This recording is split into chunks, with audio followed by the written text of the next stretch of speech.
پسرم اتوبوس رقمی 8 همیتا میگذرد.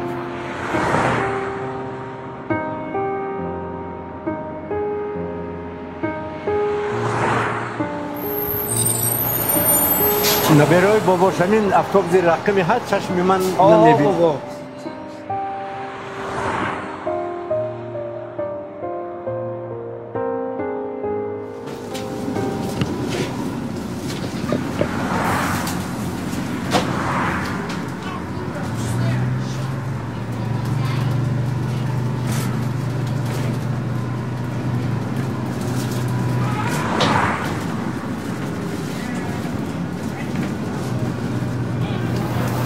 امک جان بیا اینجا بشینید. بیای.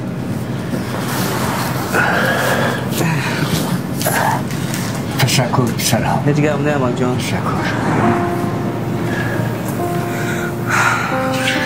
جوانای امروزه هوش و گوششون فقط در تلفن.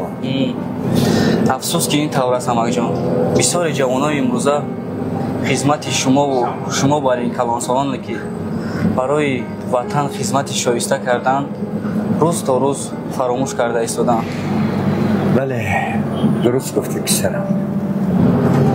خیلی که محترم جناب عالی میگوید امک جان، ما باید هرگز فراموش نسازیم که فضای آرام و آسوده امروزه کشور خیلی گران به دست اومده است.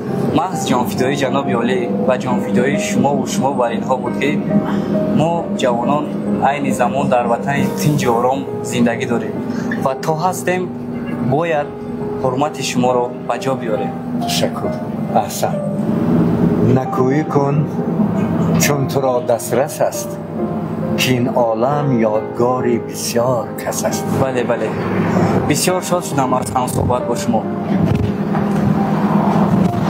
ایستگاه نوبتی در به فکر من میفرایم آمد.